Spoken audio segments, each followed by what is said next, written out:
Assalamualaikum warahmatullahi wabarakatuh. Innal hamdalillah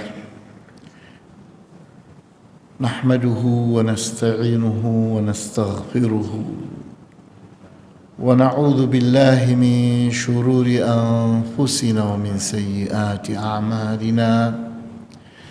Man yahdihillahu fala mudilla lahu ومن يضلل فلا هادي له وأشهد أن لا إله إلا الله وحده لا شريك له وأشهد أن محمدا عبده ورسوله لا نبي بعده نصلي ونسلم على رسولنا الأمين وعلى آله وأصحابه ومن تبعهم بإحسان إلى يوم الدين وبعد.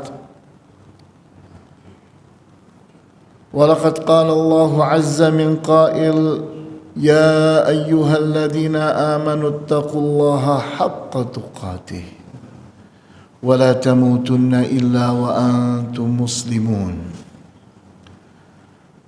إخواني وأخواتي في الدين أعزكم الله.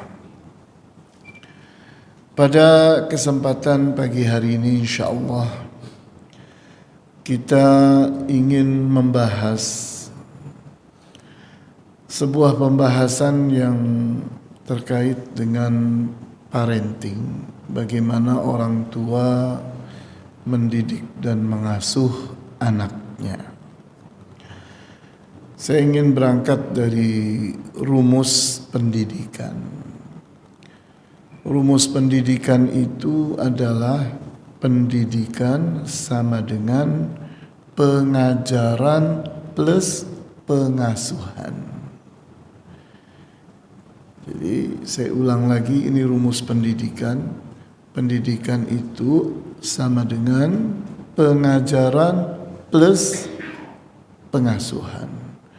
Sehingga pengajaran saja belum mencukupi pendidikan. Pengasuhan saja belum mencukupi pendidikan. Sehingga harus kedua-duanya berjalan bersama-sama. Anak itu harus diajari dan diasuh. Diajari saja tidak cukup. Diasuh saja tidak cukup. Harus diajari dan diasuh. Nah, pengajaran itu biasa didefinisikan atau pengertiannya adalah transfer of knowledge. Pengajaran itu transfer of knowledge, mengalihkan pengetahuan. Jadi itulah pengajaran. Pengetahuan yang tadinya di buku dialihkan ke otak. Sehingga anak paham, itu pengajaran. Pengetahuan yang tadinya ada di otaknya guru dialihkan ke otaknya anak sehingga anak paham. Itu namanya pengajaran. Transfer of knowledge, memindahkan atau mengalihkan, mentransfer pengetahuan. Sehingga hasilnya apa? Paham. Paham itu menunjukkan bahwa otak telah menerima pengetahuan. Nah, sedangkan pengasuhan itu apa sih? Pengasuhan itu adalah transform of value. Transform of value. Transform itu artinya mengubah. Mengubah atau merubah bentuk. Of value, yang dirubahnya adalah value. Value itu nilai. Nilai apa? Nah, anak itu telah menerima nilai. Dari mana? Dari pengajaran. Dengan belajar, guru menerangkan, maka anak dapat ilmu, anak dapat teori, anak dapat konsep. Nah, ilmu itu harus diubah menjadi apa? Menjadi amalan. Teori harus diubah menjadi apa? Menjadi praktek. Konsep harus diubah menjadi apa? Menjadi aplikasi. Diaplikasikan. Nah, inilah kerja pengasuhan. Nah, umumnya sekolah berhenti di pengajaran. Sehingga hasilnya rapot. Nih rapotnya anak ini berpengetahuan. Mana buktinya? Tuh paham. Sudah dites. Tes apanya? Tes pahamnya. Anak telah paham. Sehingga rapotnya bagus. Tapi apakah anak itu mengamalkan ilmunya? Ternyata tidak. Apakah anak itu mempraktekkan teori yang diajarkan oleh gurunya? Ternyata tidak. Apakah anak telah mengaplikasikan konsep yang diterimanya dari sekolahnya? Ternyata tidak. Lah, kita bilang, gimana ini sekolah ini? Ya, itulah sekolah itu hanya mengajari tapi tidak mengasuh. Karena proses merubah ilmu jadi amalan itu namanya pengasuhan.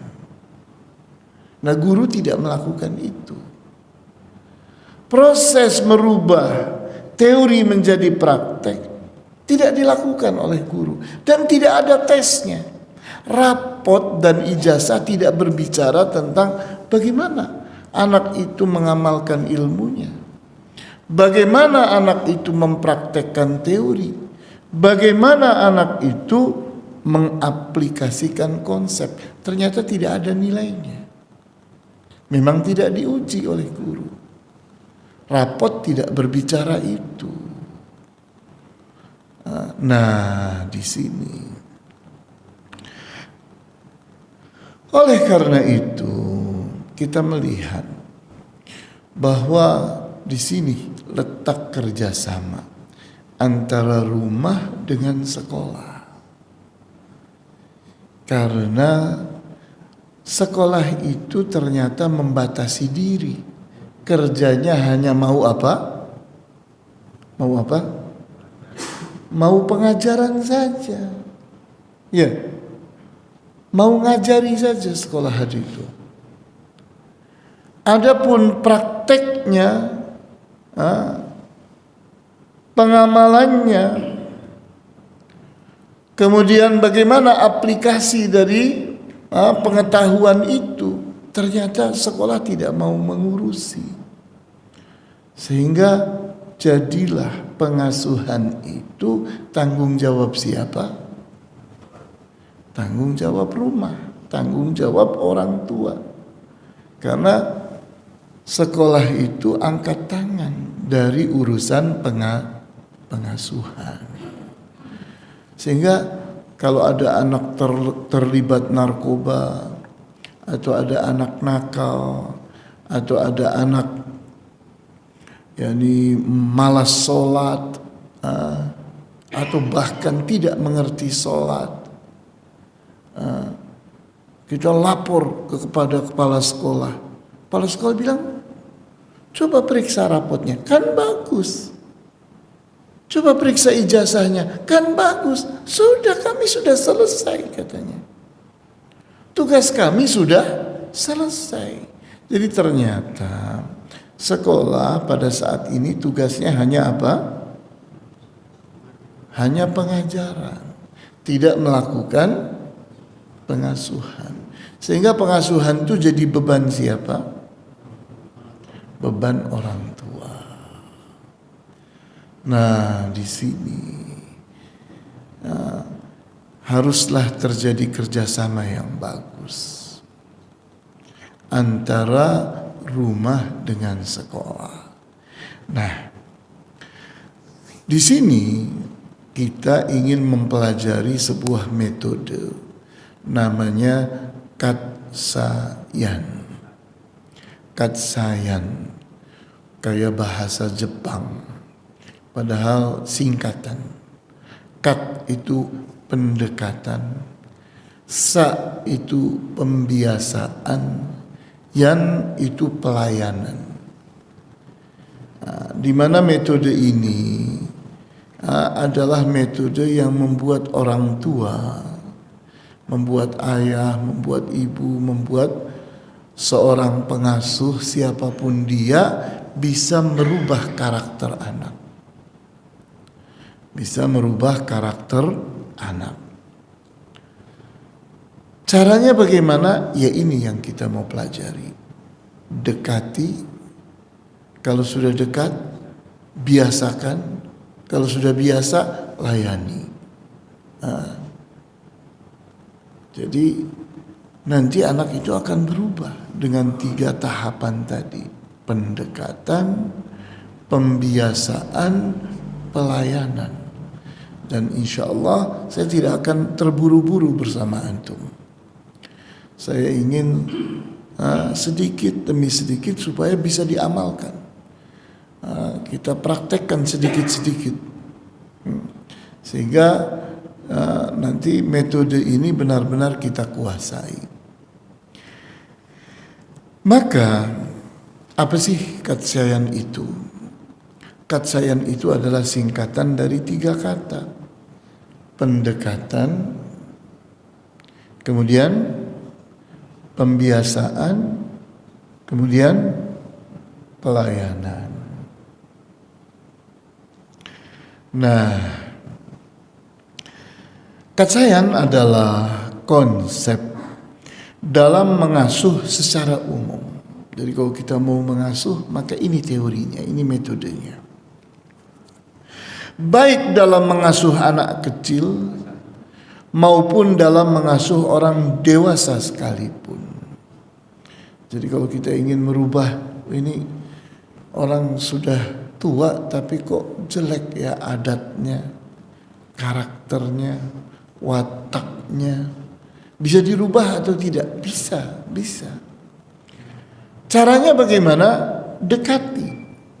Dekati sampai dia itu tahu bahwa kita ini adalah orang yang berniat baik kepadanya, mengasihinya, menyayanginya, dan dia percaya kepada kita.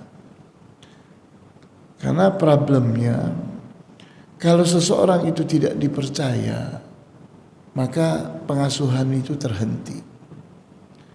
Karena mengasuh itu membutuhkan kepercayaan. Kemudian setelah dia dekat dengan kita, buktinya apa? Dia telah percaya kepada kita, baru ayo pelajarannya apa? Dia ini tukang bohong, suka bohong, gampang bohong. Maka kita ingin rubah dia menjadi orang yang jujur. Berarti kita ingin menanamkan karakter jujur. Bagaimana caranya? Nah, biasakan jujur. Biasakan jujur. Sampai lahir kebiasaan baru, yaitu jujur.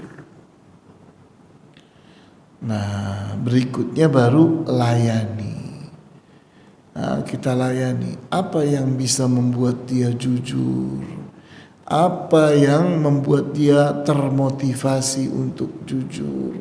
Kita fasilitasi, kita bantu, kita layani. Nah, jadi Katsayan ini sebuah metode pengasuhan secara umum, baik untuk anak kecil ataupun orang dewasa. Di mana Katsayan gunanya untuk merubah karakter yang buruk dengan cara menanam dan membentuk karakter yang baik. Ini orang ini atau anak ini punya karakter yang jelek, yaitu bohong. Bagaimana kita ingin pindahkan, kita ingin rubah supaya memiliki karakter jujur, maka berubahlah dia dari bohong menjadi jujur. Jadi jadi seorang yang jujur, yang tadinya pembohong. Nah, itu perlu ditanamkan dan dibentuk. Jadi bayangannya kayak pohon, kayak tumbuhan, di mana manusia itu karakternya itu tertanam dan terbentuk seperti pohon, seperti tumbuhan. Yani kita mulai menanam biji, kita basahi, kita letakkan di tempat persemaian. Kemudian setelah tumbuh tunasnya kita pindahkan misalnya ke pot atau kita pindahkan ke tanah, kita jaga.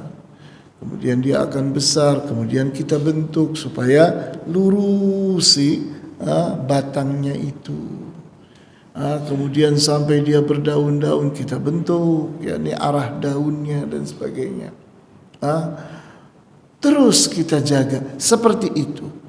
Mengasuh itu seperti orang menanam dan membentuk pohonan. Kasayang juga merupakan konsep dalam membentuk budaya dan membenahi adat istiadat pada suatu masyarakat. Jadi suatu masyarakat terbiasa memiliki karakter buruk. Kita ingin rubah untuk punya karakter yang baik. Misalnya masyarakat ini punya budaya korupsi. Korupsi itu adalah pengkhianatan terhadap amanah, terutama dalam hal keuangan. Korupsi itu semuanya banyak, korupsi waktu, korupsi macam-macam lah. Tapi misalnya korupsi dalam hal uang, ini telah menjadi budaya. Korupsi dalam hal uang itu telah menjadi budaya.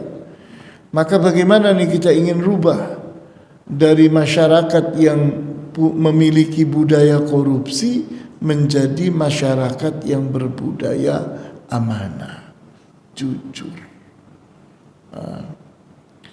Nah, di sini harus ada proses pembiasaan yang bersifat luas, sehingga yang didekati itu masyarakat.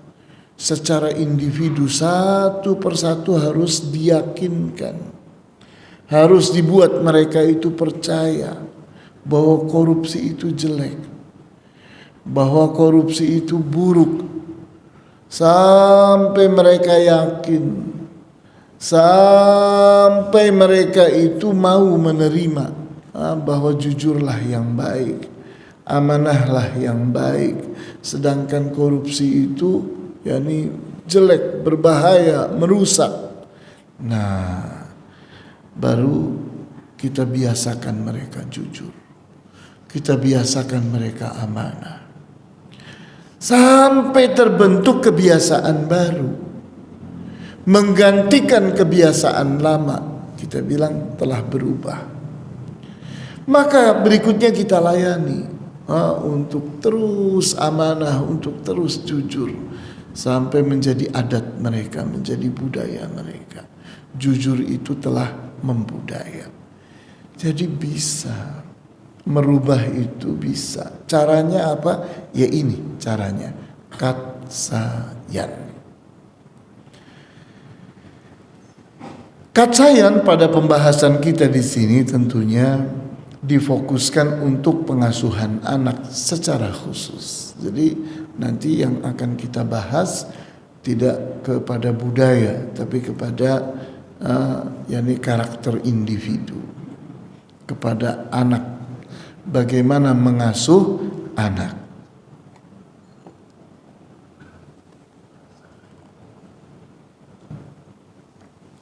Nah,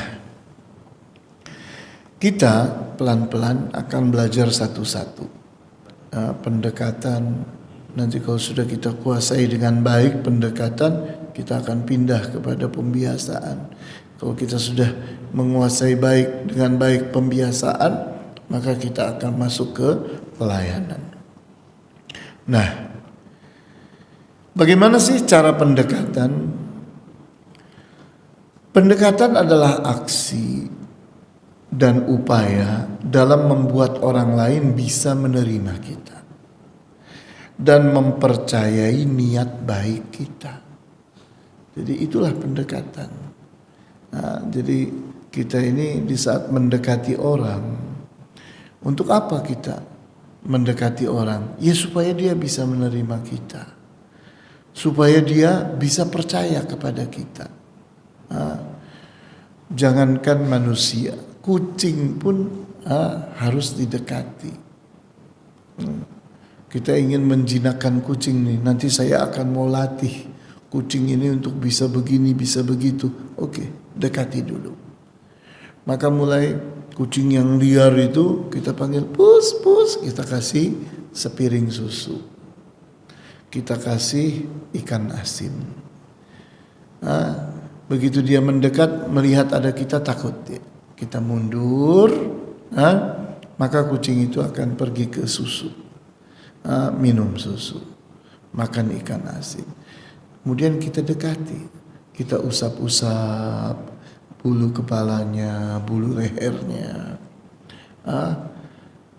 Lakukan itu sekali lagi besok, lakukan besok lagi. Sampai dia bisa menerima kita dan mempercayai kita bahwa ternyata orang ini baik, orang ini tidak membahayakan, orang ini tidak menakutkan, sehingga dia menerima kita, dia mempercayai kita. Itulah pendekatan. Begitu pula anak-anak yang pada liar-liar itu, gimana kita ingin ubah? Dekati. Ayo nak sini, nih sini. Saya punya pertandingan nih, menarik sekali. Kita dekati. Kemudian kita bagi permen, kita bagi coklat. Senang mereka. Kita dekati sampai dia menerima kita. Dia percaya bahwa kita ini baik, bahwa kita ini mengasihi mereka, menyayangi mereka. Itulah pendekatan. Sehingga indikator dan pertanda yang menunjukkan keberhasilan kita dalam melakukan pendekatan dengan seseorang adalah penerimaan orang itu kepada diri kita dan kepercayaannya kepada niat baik kita. Jadi indikatornya keberhasilan pendekatan itu ada dua, menerima dan mempercayai. Jadi yang kita dekati siapa? Saya lagi melatih atau saya sedang mendekati si fulan. Bagaimana? Kita yang ditunjukkan kasih sayang kita. Terus kita tunjukkan perhatian kita. Tunjukkan kepedulian kita. Tunjukkan bahwa kita tanggap terhadap permasalahan-permasalahannya. Bahwa kita siap dengan solusi-solusi terhadap problem-problem yang dihadapinya. Maka yang terjadi apa? Oh, orang ini baik ya. Masya Allah. Orang ini ternyata perhatian sama saya. Orang ini peduli kepada saya. Orang ini mengasihi saya, menyayangi saya. Maka mereka pun jadi percaya dan menerima kita. Nah, pendekatan itu harus berhasil. Jangan mulai membiasakan apapun sebelum kita berhasil mendekati. para sahabat itu tergambarkan sangat dekat sekali kepada Rasulullah Sallallahu Alaihi Wasallam. Kita lihat guru-guru yang sukses, orang tua yang sukses dalam mendidik anak, itu ternyata guru yang dekat dengan anak, orang tua yang dekat dengan anak. Kita tahu bahwa setiap hari kita itu sedang melakukan pertandingan. Apa pertandingannya? Orang tua mendekati anak, anak nakal mendekati anak kita juga. Maka lagi bertanding ini. Siapa yang berhasil dekat dengan anak kita? Kalau ternyata yang berhasil adalah anak nakal, besok anak kita menjadi nakal, ya kan? Ternyata anak kita tidak dekat dengan kita, dekatnya dengan anak nakal. Buktinya apa? Buktinya anak tidak betah di rumah, lagi-lagi lari pergi berkumpul dengan anak-anak nakal. Bukti bahwa ternyata kita tidak berhasil mendekati anak. Anak ternyata tidak menerima kita dan tidak mempercayai kita. Ternyata dia lebih bisa menerima anak nakal dan lebih percaya kepada anak nakal. Ya atau tidak? Ini yang saya bicarakan ini nyata atau tidak nyata? Realita atau bukan? Ini kok tidak menjawab? Realita. Jadi pertandingan itu setiap hari ada atau tidak? Pertandingan apa Ustaz? Loh, memangnya kita tidak lagi bicara tentang pertandingan? Pertandingan antara siapa melawan siapa?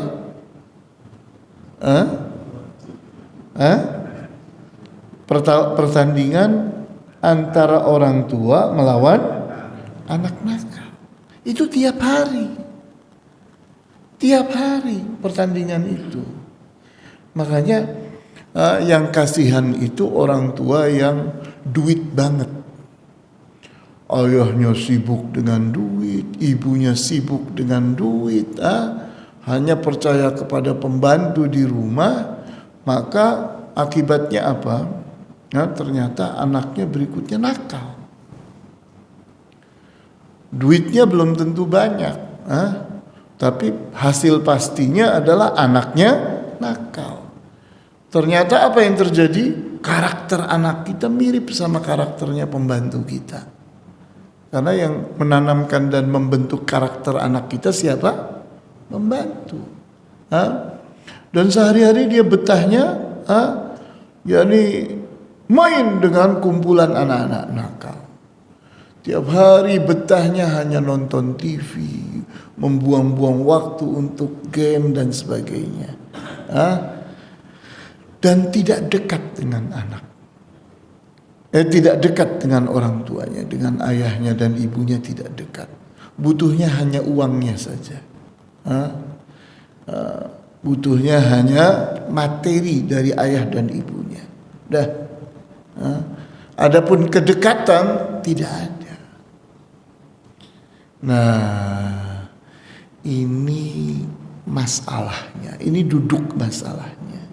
Sehingga hasilnya banyak anak-anak yang ini tidak terdidik, tidak beradab, jadi anak nakal. Iya atau tidak?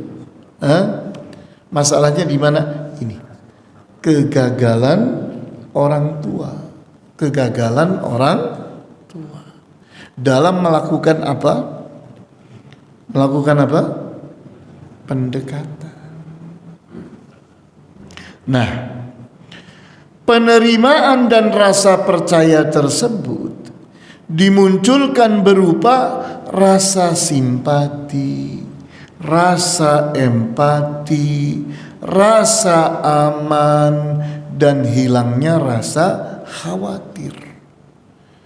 Jadi tadi saya mencontohkan seekor kucing. Seekor kucing yang tadinya liar, kita mau rubah menjadi kucing yang jinak. Kita ingin merubah kucing yang liar jadi kucing yang jinak. Maka kita dekati. Nah, tadi kita siapkan sepiring susu dan ikan asin. Sudah, kita panggil-panggil, pus, pus. Kita letakkan. Udah, kucing itu mendekat tapi takut dia. Takut ditangkap sama kita.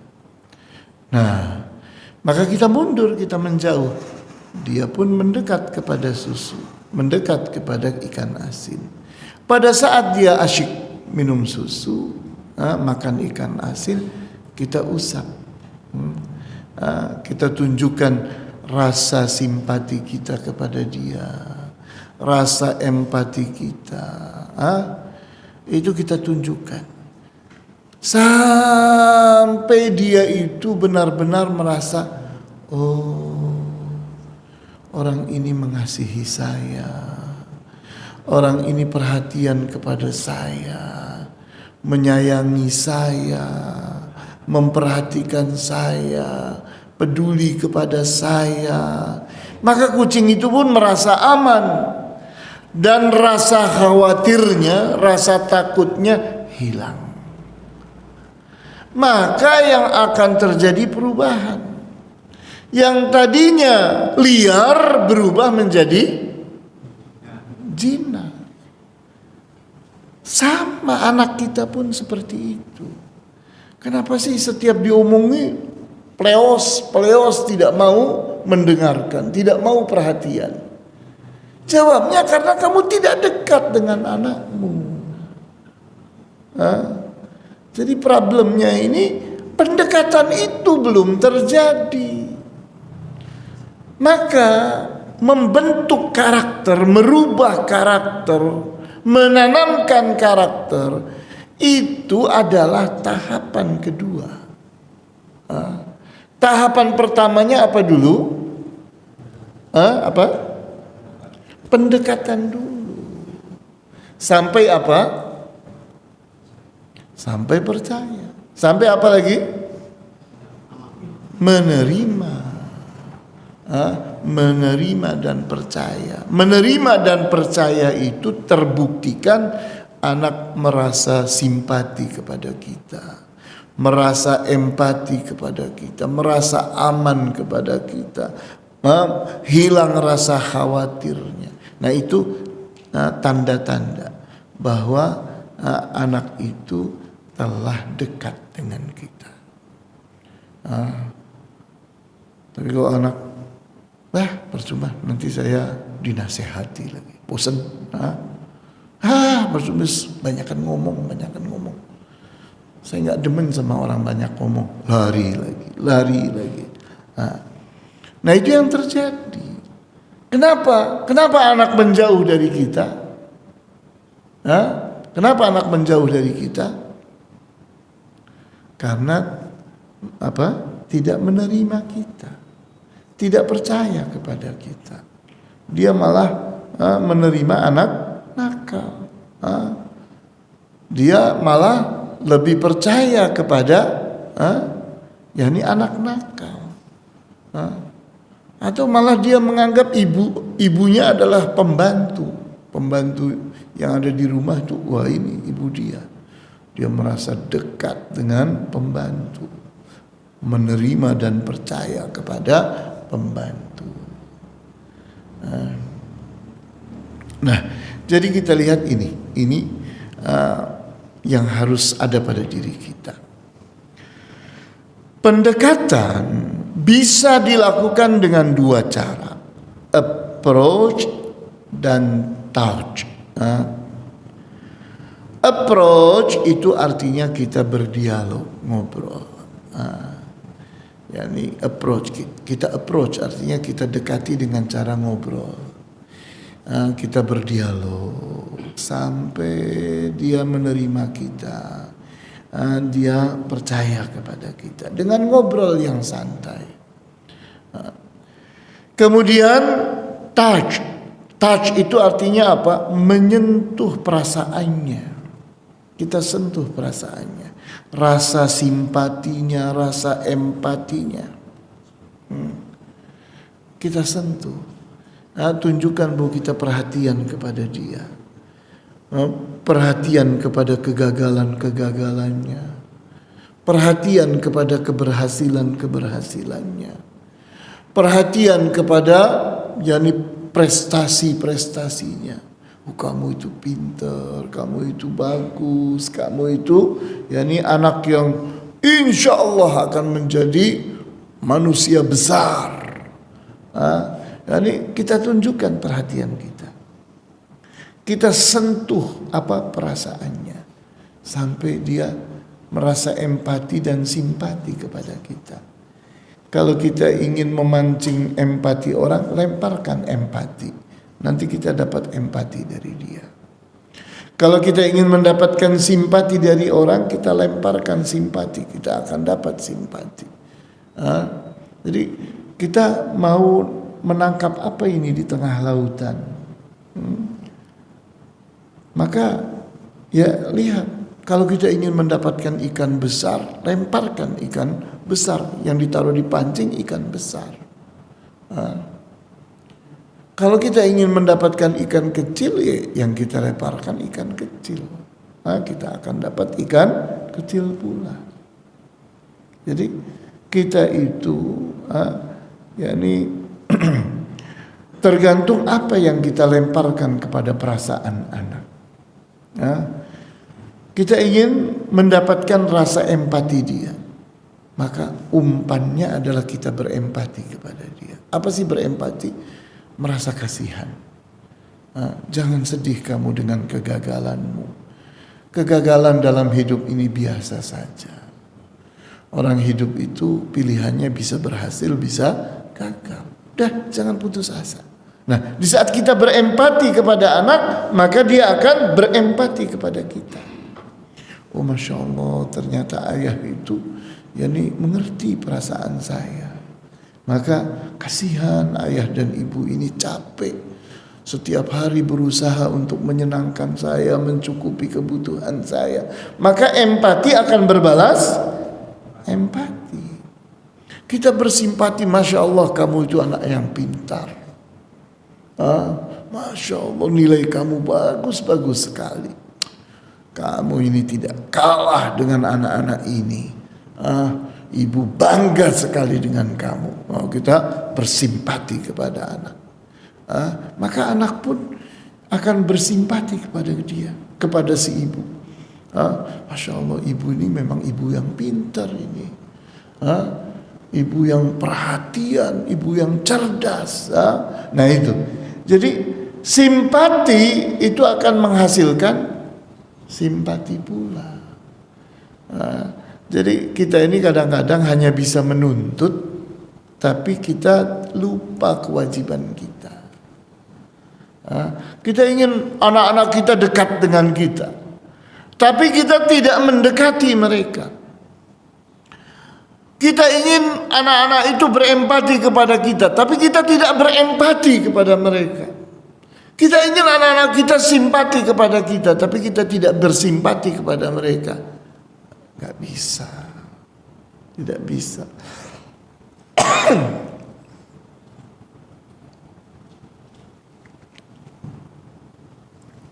Inilah hidup. Gayung bersambut. Take and give. Yani kita itu akan menerima kalau kita memberi. Seseorang marah-marah, gimana sih HP saya ini nggak kepake katanya, nggak ada orang telepon sama saya. Ya kamunya nggak telepon orang. Apa rumah saya nggak ada tamunya? Ya kamu nggak bertamu ke rumah orang, kan gitu? Iya apa enggak? Ini omongan saya ngelantur apa enggak kira-kira?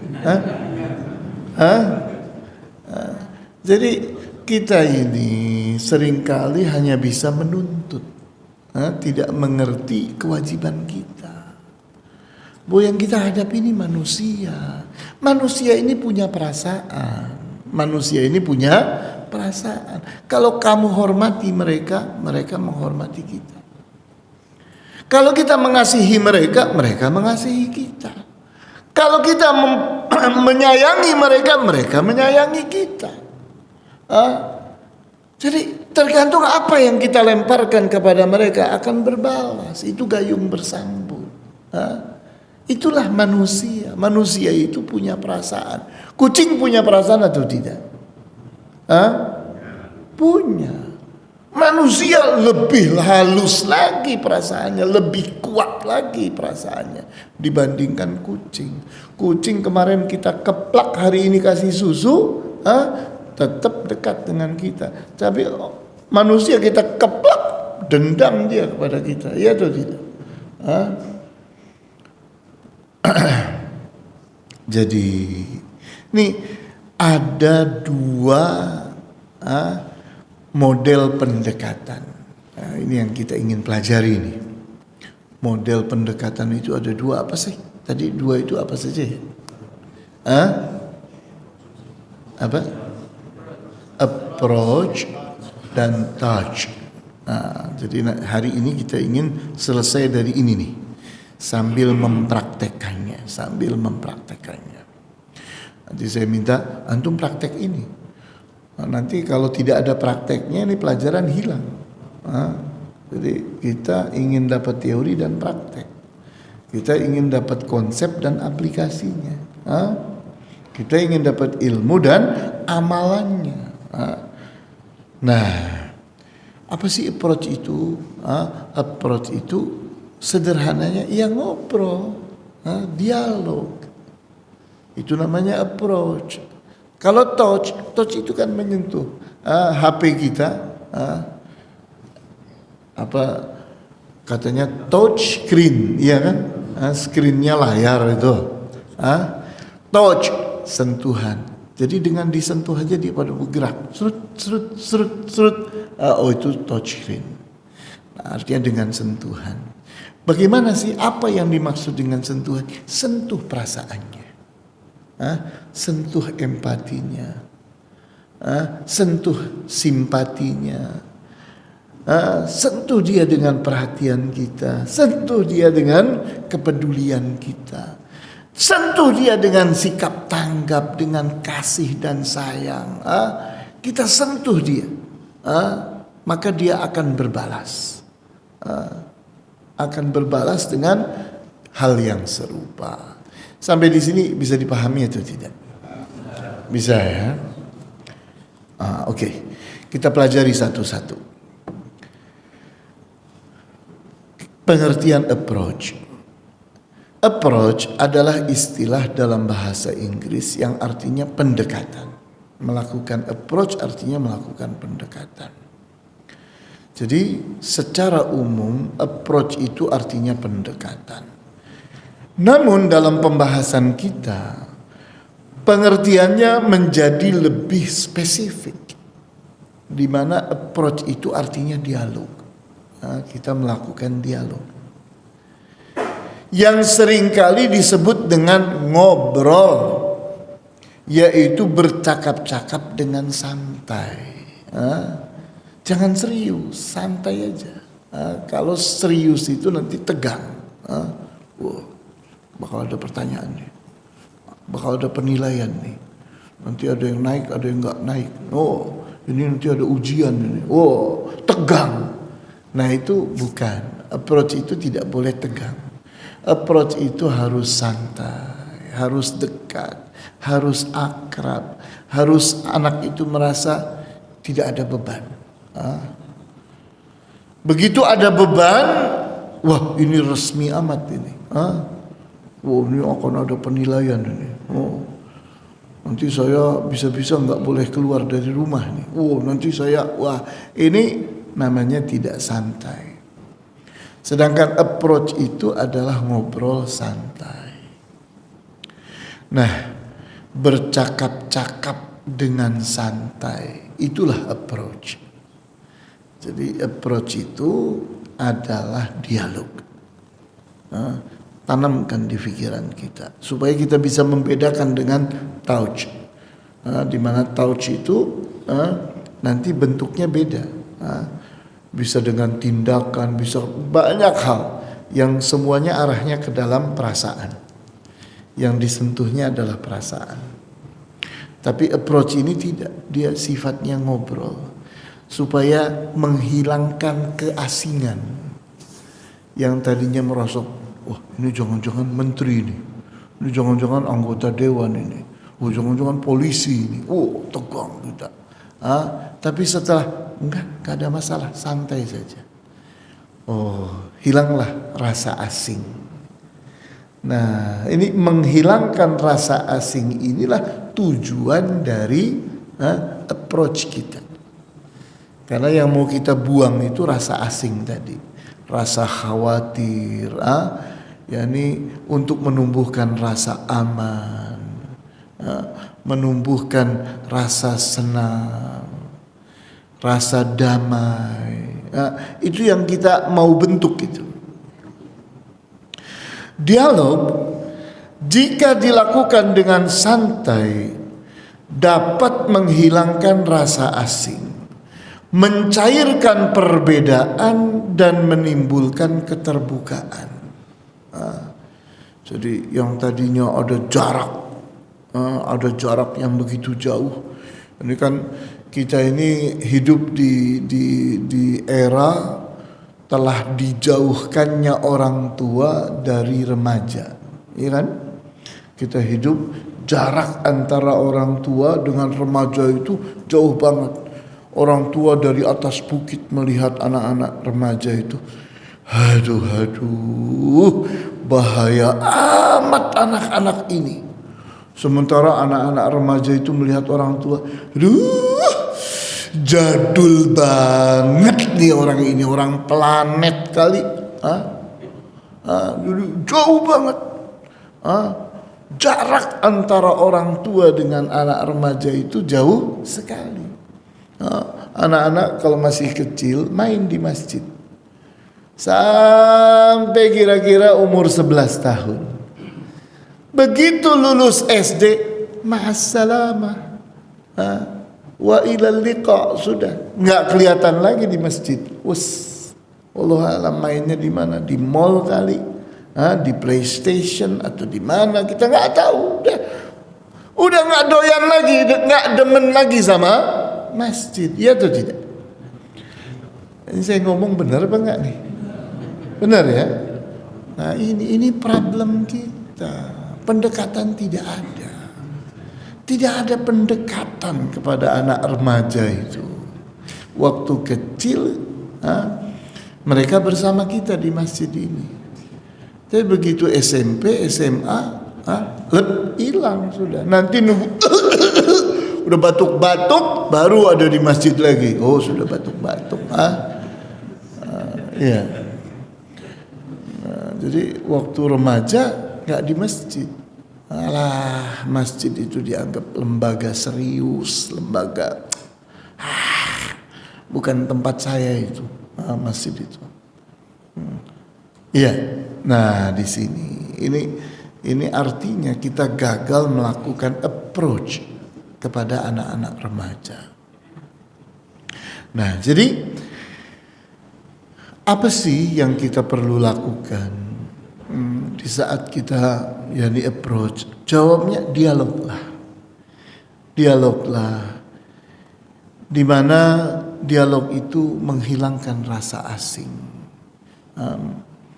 Yang tadinya menganggap orang ini orang tua, serius banget, dikit-dikit marah, sensitif, mintanya dihormati terus, gak mau mengerti tentang anak-anak dan sebagainya, bisanya cuma menuntut, tidak tahu kewajibannya.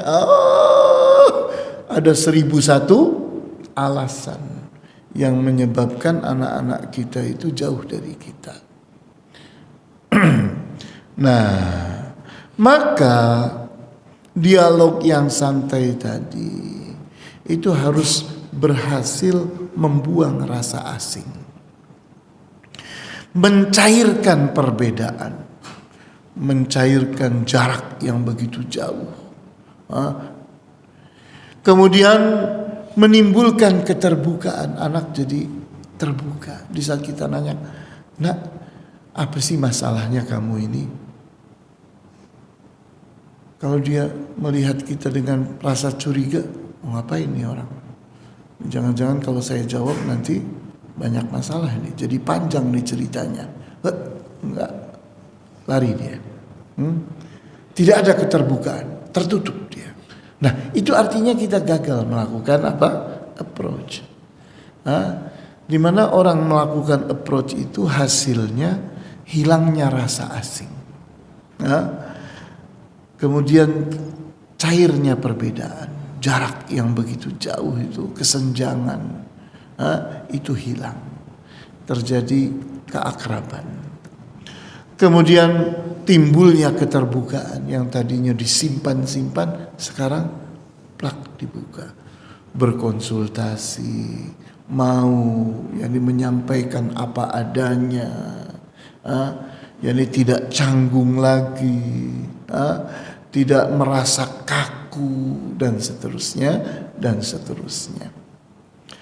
Approach bisa dilakukan dengan dua model, yaitu personal approach, yaitu pendekatan pribadi, berupa setiap anak diajak ngobrol secara langsung dan terpisah dari lainnya. Nah, ini namanya personal approach. Yani anak satu orang dengan kita satu orang, ngobrol santai sampai dekat, sampai hilang rasa asingnya, sampai dia terbuka, dia menerima kita, dia percaya kepada kita. Nah, kemudian berikutnya adalah model yang kedua. Jadi approach itu bisa dilakukan juga dengan interpersonal approach. Interpersonal itu artinya kita itu masuk lebih dalam ke dalam diri anak. Dan tidak harus anak itu berdua-duaan dengan kita. Di mana pendekatan itu secara tidak langsung berupa upaya memahami perasaan dan mendalami kepribadian anak saat dia berinteraksi dan beraktivitas. Dia lagi main-main, lagi lari-lari, kita perhatikan bagaimana dia itu saat berinteraksi dengan kawan-kawannya. Masya Allah, nih anak sombong banget ya. Oh, anak ini egois banget ya. Anak ini kok Masya Allah, dia itu tidak bisa menerima anak lainnya, tidak bisa bekerja sama dengan kawan-kawannya. Jadi kita ternyata memahami ini karakter-karakter anak di saat dia bermain. Nah, kita sedang melakukan approach kepada anak itu. Kita ingin mengenali anak itu, tapi tidak dengan cara mengorek gini, ngobrol. Tidak, tapi membiarkan dia lepas apa adanya. Maka kelihatan, oh ini anak begini, ini anak begini, ini anak begini. Nah, ini namanya interpersonal approach. Pendekatan yang bersifat tidak langsung, tapi kita sedang mendalami anak itu. Kita ingin masuk ke dalam diri anak. Kenapa? Kalau kita tidak kenal anak, kita tidak tahu pintu masuk kepada anak itu. Kita tidak tahu apa yang harus dirubah pada anak itu. Di saat kita itu nanti melakukan sentuhan-sentuhan yang pas, anak itu akan tercengang. Duh, kok ngerti banget ya tentang saya. Kenapa? Ya, kita berhasil melakukan personal approach dan kita berhasil melakukan interpersonal approach. Jadi kenal banget kita ini.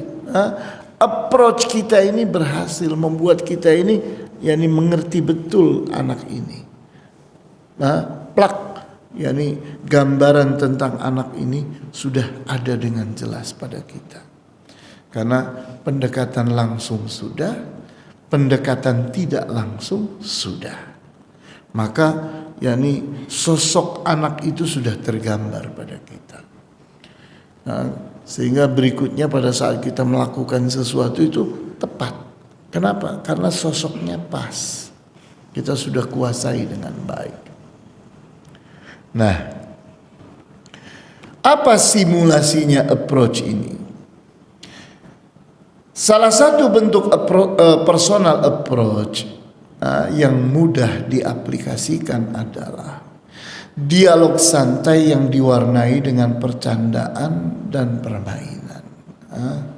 Kita ngobrol, ayo saya punya yakni undian nih, siapa yang menang nanti dapat ini. Ayo kita, yakni saya punya beberapa pertanyaan nih. Kalau bisa dijawab, nanti dapat nilai 1. Dan seterusnya dan seterusnya. Kita yakni kita bercanda dengan anak, kita bermain dengan anak, santai banget. Misalnya seorang pengasuh bilang, coba perhatikan video ini, lucu kan? Anak bilang, iya sih, tapi nyebelin banget ya. Tuh kan mulai terbuka dia. Nyebelin banget. Dia berani menilai. Kenapa? Karena merasa nggak ada masalah nih. Kalau saya punya penilaian, nggak akan ada sesuatu yang berbahaya. Kata pengasuh, kenapa? Kata si anak, tuh lihat, omongannya kasar banget kan? Nah itu sudah terjadi keterbukaan tuh. Anak sudah berani dengan yakni mudah menilai, sudah menunjukkan dirinya, sudah terbuka dan sebagainya. Nah ini adalah bentuk personal approach karena kita berdua dengan anak itu. Kemudian di antara bentuk interpersonal approach yang mudah diaplikasikan adalah mengajak anak bermain, berinteraksi dan beraktivitas bebas sambil memperhatikan dan mengobservasi perasaan dan kepribadiannya.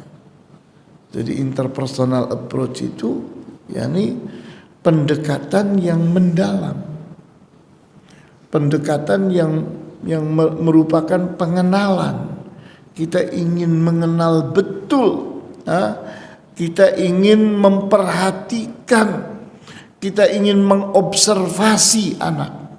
Maka biarkan anak dalam kondisi bebas. Dia bersama kawan-kawannya, dia beraktivitas, dia dalam keadaan yang nyata.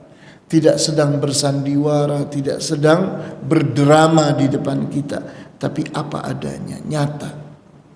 Nah, misalnya pengasuh bilang kepada anak, bergabunglah kamu bermain dengan mereka. Ayo kamu main dengan mereka. Sambil memberinya hanya satu alat permainan saja. Kita hanya kasih satu alat permainan. Kemudian untuk apa hanya dikasih satu alat saja padahal anak-anaknya ada banyak? Untuk diperhatikan kepribadiannya saat bermain dengan kawan-kawannya. Bisakah dia bekerja sama? Jadi kita uji anak ini. Ini sekedar contoh ini. Ini satu permainan. Nih kamu main sama anak-anak. Ini misalnya dikasih satu bola. Nih bola. Kalau dia pegangi terus, oh ini anak egois banget ini. Tapi di saat dia berbagi ternyata oper-operan dan sebagainya, dia kerjasama. Ini kamu jadi backnya, saya jadi gelandang, kamu jadi ini. Wah ini anak bisa bekerja sama ini. Jadi kita mengobservasi anak, bagaimana kepribadiannya, bagaimana yakni sosok anak itu. Perasaan anak itu. Ya, ini approach. Sebelum kita masuk kepada touch, saya ingin yakin bahwa antum sudah menguasai dengan baik. Apa yang bisa antum contohkan tentang approach ini? Silakan. Kalau bisa ada satu yang jadi pengasuh, yang satu jadi anak. Ini namanya simulasi. Kita bersimulasi. Bagaimana caranya berdialog? Yang artinya approach. yang artinya approach. Approach itu tadi artinya apa tadi? Dialog atau ngobrol. Silakan. Silakan.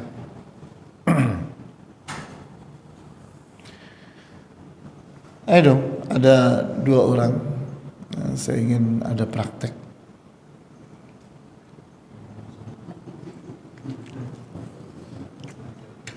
Kalau ibu-ibu ada yang mau praktek,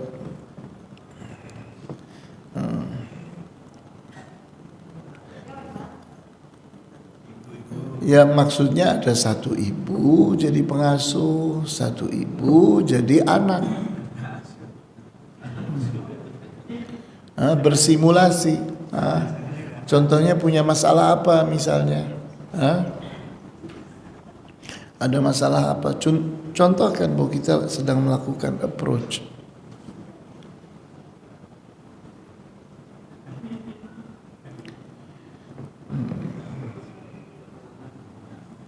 Ayo, kalangan Bapak, silakan. Ayo dong. Iya, silakan Bu, silakan Bu. Siapa yang jadi pengasuh, siapa yang jadi anak? Ya, ya, contoh, silakan Bu.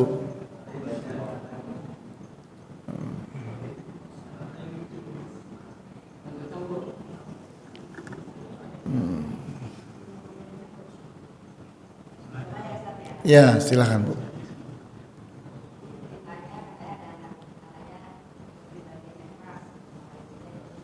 Apa anak itu kenapa Bu?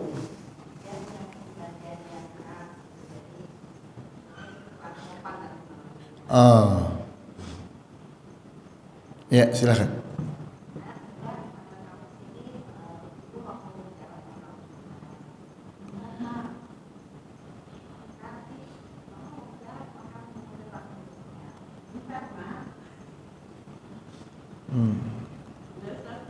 Iya.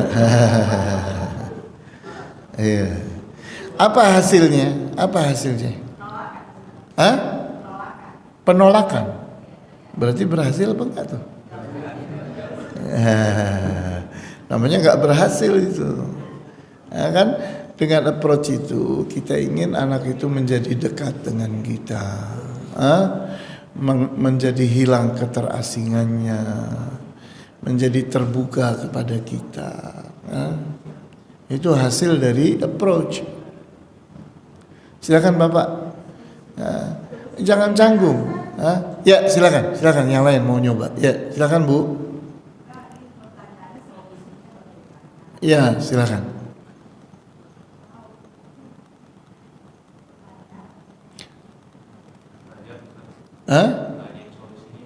Kalau apa?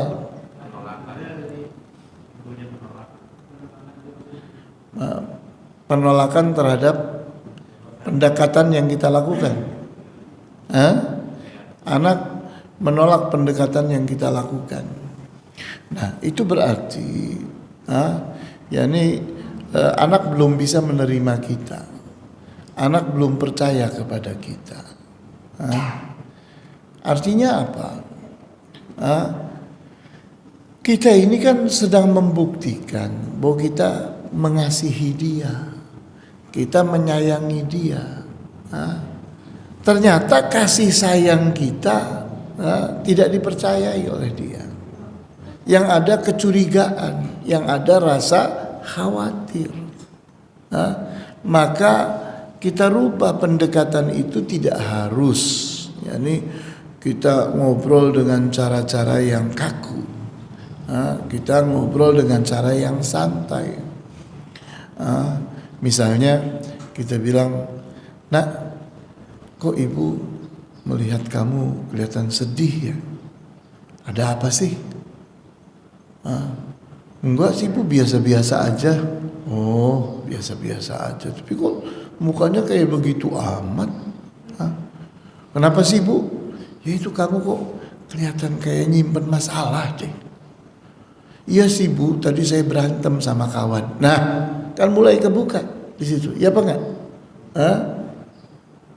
Yang tadinya tertutup sekarang mulai terbuka.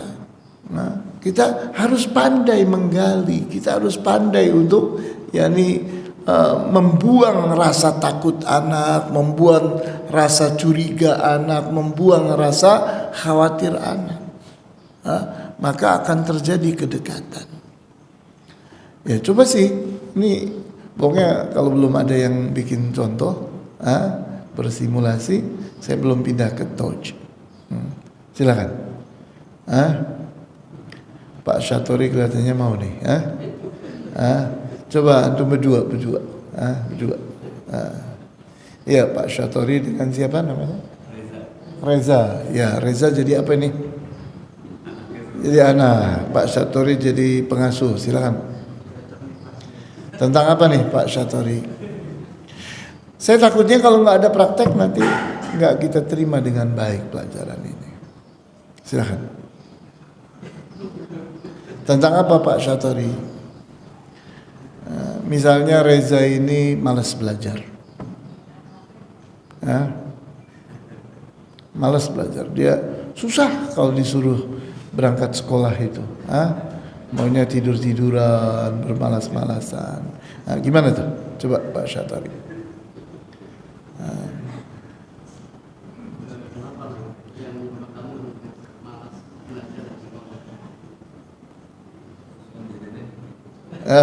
Uang jajannya dikit.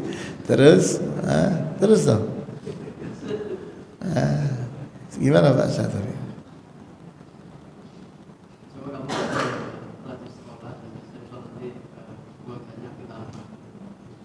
Gitu. Iya, Mas Reza. Uang jajannya dulu dong. Ya. Terus Pak Syatori. Coba berikan dulu pelajaran sekolah dan belajarnya, nanti akan lakukan perubahannya dan juga akan kasih hadiah. Terus Reza. Tuh kan nggak percaya dia. Dia nggak percaya. Nggak percaya dia sama pengasuh. Gimana coba? Kampleng aja. Iya. Pukul aja, ya kan? Gitu. Nah, ini berarti kan tidak terjadi approach. Nah, ini kita tahu nih. Ini udah mulai terbuka ini. Dia mulai terbuka, dia mulai mau menunjukkan bahwa ada masalah, dia ngerasa jajannya kurang. Nah, jajan yang pas tuh kayak apa sih? Ayah belum paham. Yang pas tuh kalau kamu bisa beli apa sih?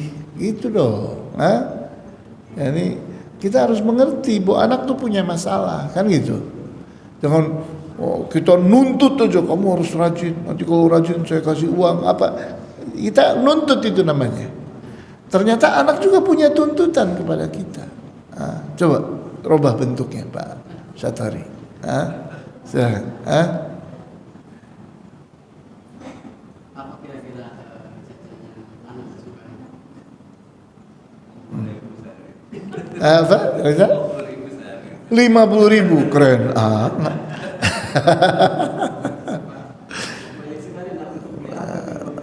Nah gitu. Jadi gitu Pak Syatori ya. Yang namanya approach itu kita harus ngobrol santai sampai anak itu akrab dengan kita. Hilang rasa curiganya, hilang rasa khawatirnya. Dia merasa aman bersama kita, merasa nyaman, bisa terbuka. Itulah approach itu. Coba kita pindah ke touch. Saya lanjutkan Pak. Waktunya habis. Masya Allah. Ya, nggak apa-apa. Silakan. Barangkali ada pertanyaan. Ya, kayaknya perlu mikrofon. Ada nggak mikrofon? Oh ya. Simpati sama empati, apa bedanya? Simpati itu kita merasa bangga, mengapresiasi terhadap suatu keberhasilan. Misalnya anak naik ke kelas, wah ini anak ibu, ini namanya kita bersimpati. Sedangkan berempati itu adalah merasa kasihan. Ya kamu nggak naik kelas ya, iya, tapi nggak masalah, umur kamu masih panjang. Ayo nanti kamu belajar lebih rajin lagi. Insya Allah kamu bisa mengalahkan kawan-kawanmu, kamu bisa berhasil. Nah itu namanya berempati. Jadi kita, di saat kita itu bisa memotivasi anak yang drop, yang jatuh, yang gagal, nah itu namanya berempati. Sedangkan bersimpati itu adalah kita mengapresiasi suatu keberhasilan, itu namanya simpati. Kita bersimpati. Simpati itu arahnya kepada nilai positif, sedangkan empati itu kita berusaha untuk bisa menerima nilai negatif. Itu berempati. Begitu Bu, bisa dipahami ya? Ya. Apa? Ya.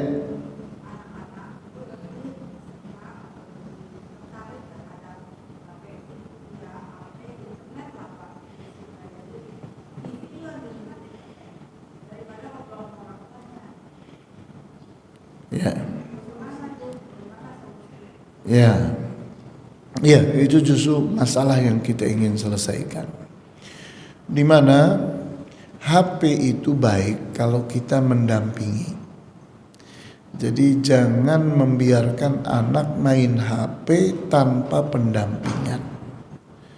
Karena kita harus membayangkan HP itu seperti lautan luas. HP itu kita harus bayangkan seperti apa Bu? Seperti lautan luas. Anak kita sudah bisa berenang atau belum? Jangan-jangan main nekat aja, plung, habis itu ditelan sama ikan hiu, ya kan? Kita nggak tahu. Atau dia malah tenggelam karena dia tidak bisa berenang. Kita nggak tahu. Maka kita harus dampingi. Kita harus dampingi. Silahkan main HP, tapi dia ada di samping kita. Dia bersama kita. Maka kalau dia ingin menyendiri, mojok, hanya di kamar sendirian main HP, tidak boleh. Tidak boleh. Kamu boleh main HP, tapi di sini bersama ibu. Kita dampingi dia supaya terus kita melatih kedewasaan dia, supaya tumbuh kesadarannya. Tapi akan terjadi penolakan. Nah, ini penolakan. Menolak itu sebabnya karena ketidakpuasan. Ketidakpuasan. Dia punya target A, ibu tidak mau dengan target itu. Nah, maka kita bilang, kamu tuh main HP, kan ingin hiburan kan? Lah kenapa kalau dekat dengan ibu? Ya kamu main dengan hiburan kamu. Tapi kan kita inginnya hiburan-hiburan yang baik, bukan hiburan yang jelek. Hiburan yang benar, bukan hiburan yang salah. Hiburan yang bermanfaat, bukan hiburan yang berbahaya. Kamu kan masih kecil, kamu tidak tahu mana yang baik, mana yang buruk, mana yang benar, mana yang salah, mana yang bermanfaat, mana yang berbahaya. Sini dekat ibu, dekat ibu sini. Jadi ibu tetap akan membiarkan kamu main HP, tapi syaratnya dekat ibu, tidak boleh sendirian. Iya atau tidak? Ini HP ini touchscreen, mau ngelayap kemana aja bisa, iya atau tidak?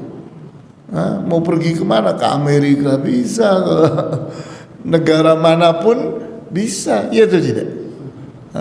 Nah itu. Ya, terjawab atau belum Bu? Abu.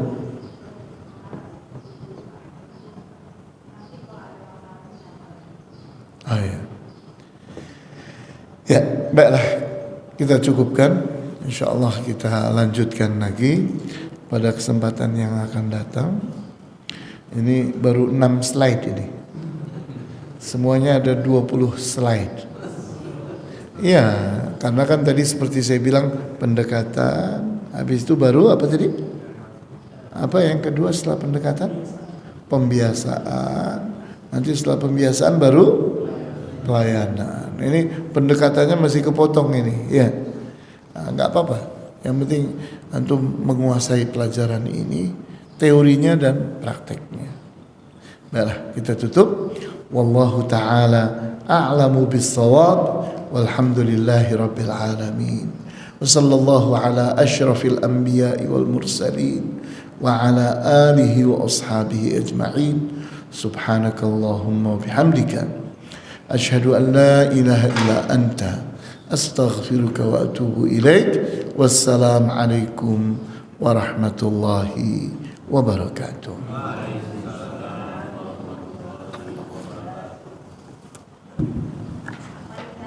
Ya. Iya dong.